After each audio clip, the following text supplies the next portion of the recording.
Oh, I got a bunch of stuff recently unlocked here. I said Western short sleeve is what I just got. Oh yeah. Seems like it's her style. Let's see. A Sherpa vest. Okay, yeah, let's definitely get a look going here on these folks. Oh, nope. No ranch hand jacket. No oilskin jacket. I could put him in a lizard hoodie. Or...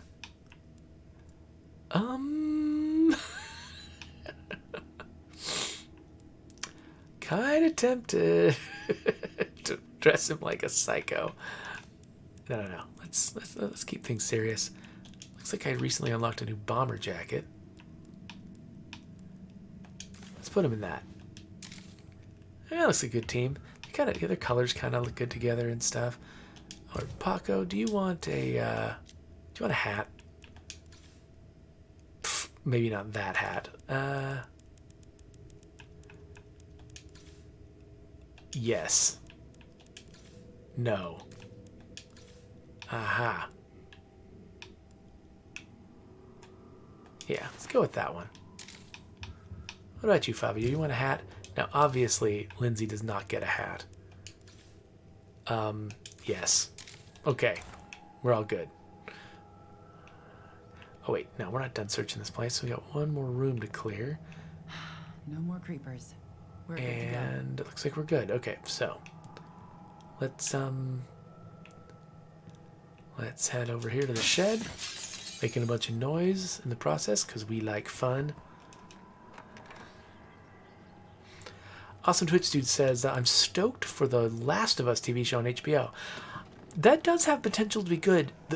My only issue is just when a game is really, really good at storytelling, part of me wants it to just stand on its own. I don't necessarily want it to jump mediums because, I don't know, people tend to treat film and television like it's sort of the premier storytelling medium of, modern American culture, and that something isn't real until it's been made into a TV or a movie. That's how you know you've made it, is if it's a TV or a movie. And I want games to be treated as legitimate on their own, on their own. I don't want a game to have to be a movie in order for people to take it seriously.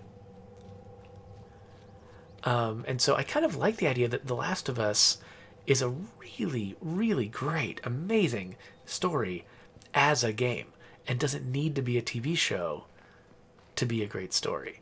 And I would love just the statement they would make for it to just stay a video game. Now, I don't make these decisions, and if they make a good TV show out of it, I'm not going to quibble about it. I'm not going to be like, yeah, it shouldn't be a TV show. Make a good TV show. I'll be happy that a good TV show exists. I'll be happy if... Oh, why did I hit the wrong button? I'd be happy if there was a good TV show that got more people to want to try the original Last of Us games. So there's a lot of good that could be done there.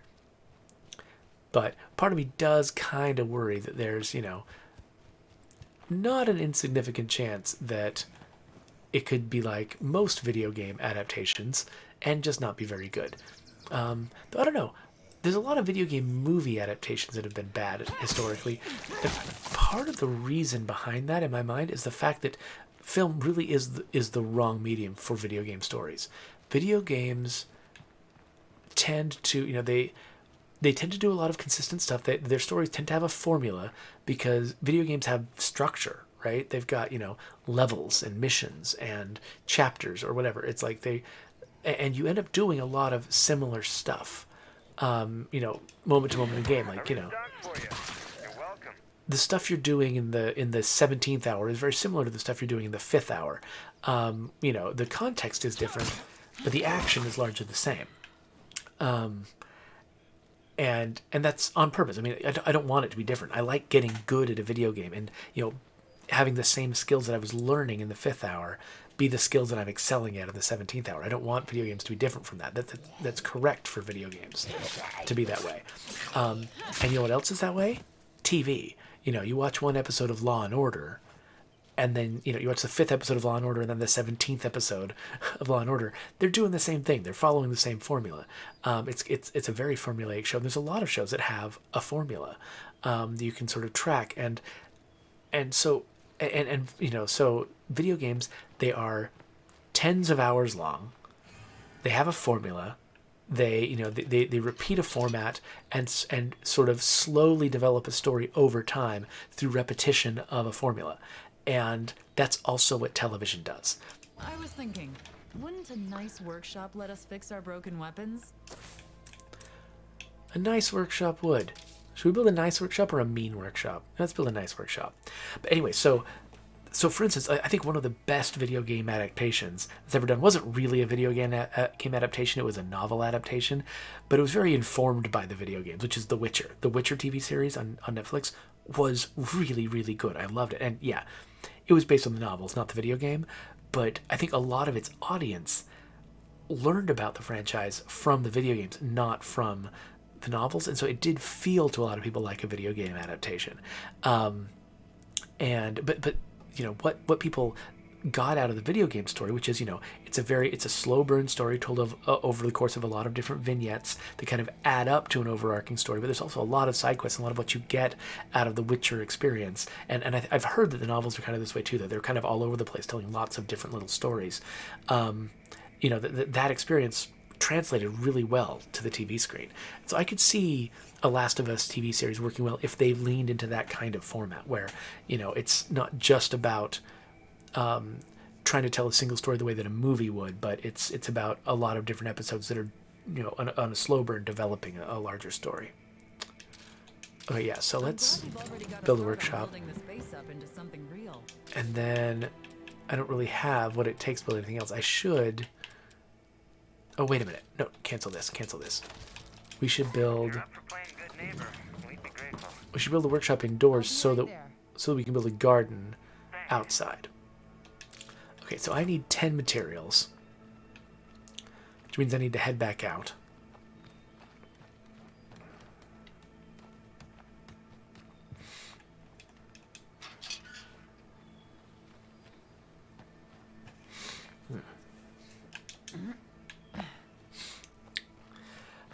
So, DOS FTW suggests that that we could make a State of Decay TV show or movie based on the fact that we had those those promotional videos that came out. You need to take it down before it gets too close. Oh wait!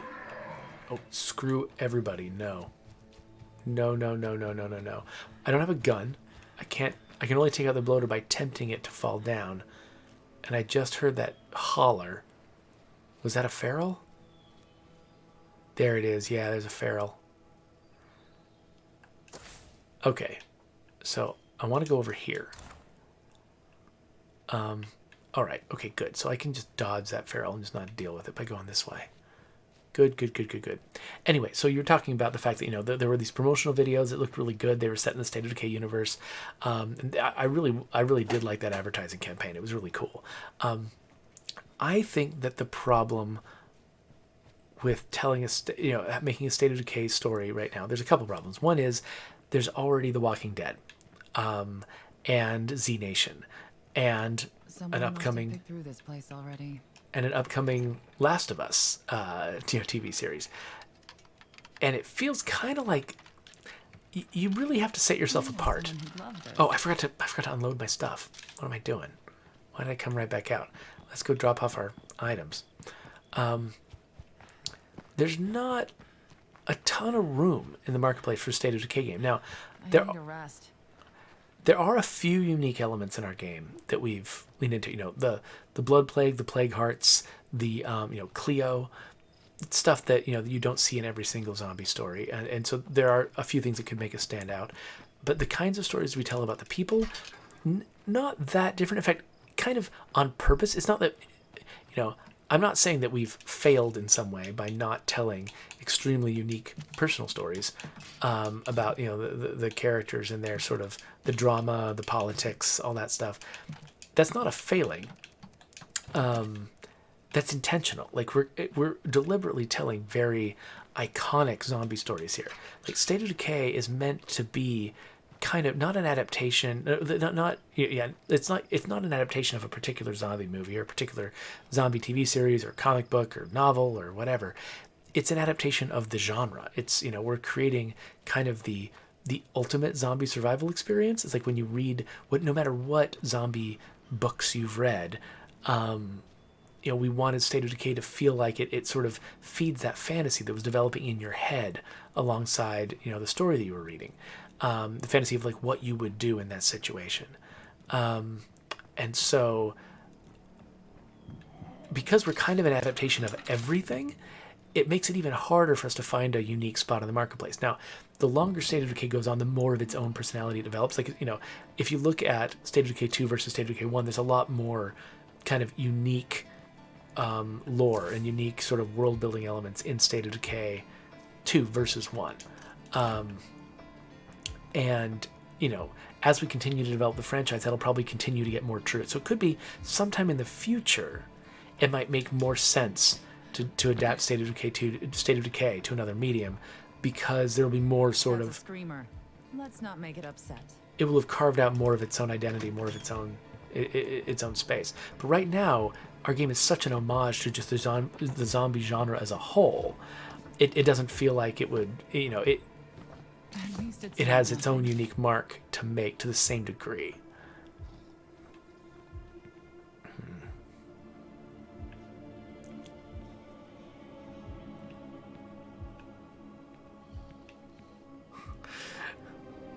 Let's see here. Oh, Raneth Cord, when I was talking about adaptations of certain novels being a series of vignettes, Raneth Cord said, it made me wish that iRobot was a mini-series of vignettes instead of what we got. That's an interesting idea. So, I mean, I was surprised by how much I enjoyed the iRobot movie with Will Smith. I kind of expected, because I read iRobot as a kid, and the Caves of Steel robot novels too, like all these like Three Laws stories, and I really expected to be massively disappointed by iRobot, and was kind of surprised that it was as good as it was. So I definitely am not going to rip on that movie, because when you're asked to make an adaptation of something that's hard to adapt, any degree of success Right now. is worthy of praise. But you're right that I think today, if somebody wanted to adapt iRobot, that probably is where the first place I'd go. There's actually I've noticed there's a lot of really good anthology style sci-fi shows out there. I really liked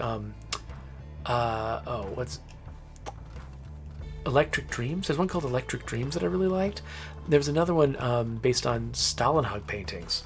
Let's head out. This what was place that is one kicked called? over. Tales from the Loop. I really like Tales from the Loop. Project is done, folks. Oh crap. Okay, do not want to fight an armored horde right now, thank you. So I'm just gonna sneak right back home. Where's home? Right here. Definitely want to avoid, if that feral has moved very much, I definitely want to avoid that feral. Okay, I can see my base from here. One reason why we decided to make the Firewatch Tower your starting base in this game is so that you can see it from far away and feel comfortable trying to get home. But anyway, yeah, I would love to see an anthology series based on iRobot. That sounds great.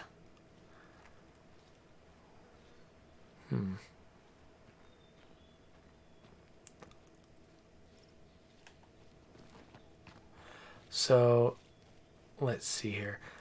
Clementine has a question. They say that it's about State of Decay 1. So there was a virus called Black Fever that caused zombies. What happened to it? Because you don't hear about anything in 2. So our theory is that, there is no central government authority in the world of State of Decay. It's all a bunch of separate communities, and so they all have different names for things. And so the communities that you're a part of in State of Decay 2, they call it the Blood Plague. In State of Decay 1, they called it Black Fever. But it's the same disease. The disease that was called Black Fever in State of Decay 1 was an early version with a different name of the Blood Plague. So, but yeah, I think we realized that they're actually, I wasn't familiar with this, but we realized, according to some of our team members, that the phrase Black Fever, actually there's context in which it could be a little bit just not a phrase you want to be using. So that was actually, some of the motivation for changing it to Blood Plague was just the fact that the name of the disease that we already had could could cause some problems. And because, like I said, there's no central authority. There's no, the CDC has not named this disease. Like there's no media spreading the name of this disease around. It was just really easy to say, yeah, the people in Trumbull Valley called it black fever at first, but when they joined the wider world and they joined they created the network and people started talking to each other, a different name caught on, called blood plague. Oh, so JC wants to know, am I no longer hosting the State of Decay update streams, or is this just a temporary change? Oh, so I'm on sabbatical right now, which means I've been working at Undead Labs for 7 years, and you get to take a month off after you've done that. And so that's what I'm doing right now. So I've still got another couple of weeks left of my sabbatical, but once that's over, I'll be back to my normal job. And so yeah, that'll include hosting streams. I'm not going to host all of them. I still want to keep going back and forth between me and Joe because it's not a good idea to have only one person on the team who's able to do something. Because if we got into a situation where if I had to be absent for some reason, we just couldn't do a stream at all because nobody else was set up. So keeping Joe in that position where he's able to stream and he's got all the equipment and all the setup and he's well practiced at doing it is really good. And so rather than me just come back and just take it all over again, I'll do some streams, he'll do some streams, and we'll kind of, have that cadence, which will be great because usually, as much as I love streaming, it does take over my entire Monday when I do it. And so it'll give me an occasional Monday where I can actually be effective at my main job, which is trying to be design director on the game.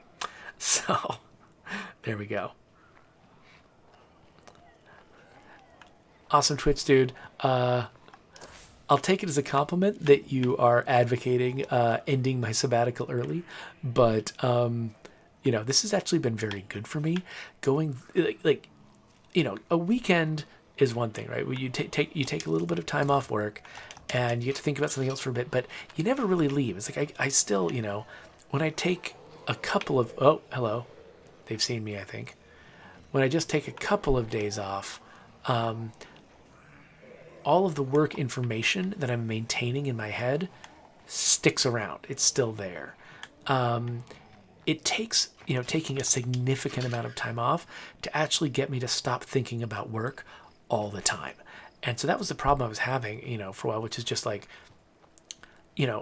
when you're design director on a game, there's a lot of stuff you have to think about all the time. Your job is to try to keep all of the disparate parts of the game in line with each other, making sure that things agree, that things make sense together, that things aren't getting out of balance. And, oh, there's a screamer. Better nail that sucker. So that, that's really important. But that means that I have to keep a ton of stuff in my head at all times. I can't just forget that something's going on or just ignore it for a while. When I do, bad things happen. And so that means, is this guy, yeah, he's up, but he's down. And so that means I have to maintain a lot of information in my head all the time. So maybe my kids need help with their homework, but there's a big chunk of my head that's still taken up by whatever I was working on at the office, 2 days before. And so it's been really good for me to take a full month off because that meant that I had to completely hand all of my work over to other people. And once I hand something over to another person, they were going to handle it for a month. I could really stop thinking about it. And I didn't have to keep it all in my head all the time. And so I've actually been able to think about other stuff, been able to get involved with my kids' schooling since we're all, stuck at home doing remote school. And I've also been able to, do some physical labor, painting my new office, stuff like that. So it's been really good for me. So, I know I take it as a compliment that some of you are talking about, wanting me back on the stream, and I appreciate that. But at the same time, you don't actually want me back in the stream. You want me to have this rest. It's been really important for me to keep my sanity. I keep hearing a zombie over here, but I don't see a zombie. They're probably in the wall. Okay, just not going to worry about that.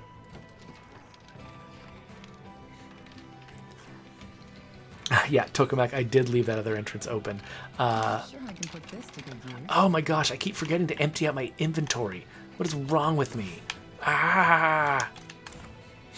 Okay, here's what's wrong with me. I got really accustomed in the Dread Zone to driving everywhere because, cars are much more accessible and there's much less of a cost to driving around and attracting zombie attention. And so I got into this habit of I drive my car home, I empty my inventory while emptying the trunk of the car. That's a screamer. That That won't work. And so now, so I'm not accustomed to running to the supply locker to empty my stuff. So that's why I keep running off with a full, with a full inventory. So okay, I'm gonna kill this screamer. Then I'm gonna head back home. I did mark home. Yes. Okay. Good. We'll empty the inventory, and then we'll go back again and try to actually take that stuff out. Hey. I can't keep this up.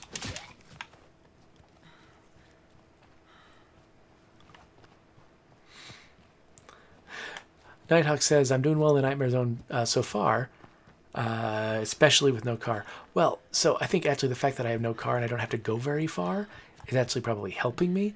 I think if I was driving further and getting in, getting in and out of a car all the time, I'd be getting into actually bigger zombie fights than I am right now, sneaking around. All right, so drop that off, and that, and that, and that, and that, and that, and that. Actually, wait. Let's keep this for emergencies. And also, how does this compare? Lower durability, higher ease of use. I think I'm keeping the knife that I got.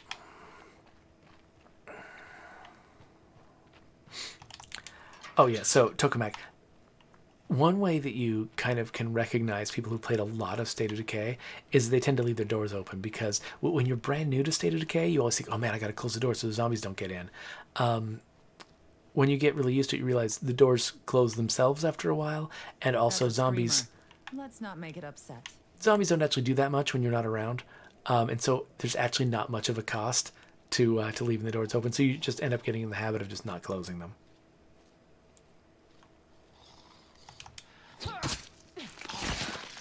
So Awesome Twitch Dudes asks when my new office is going to be done.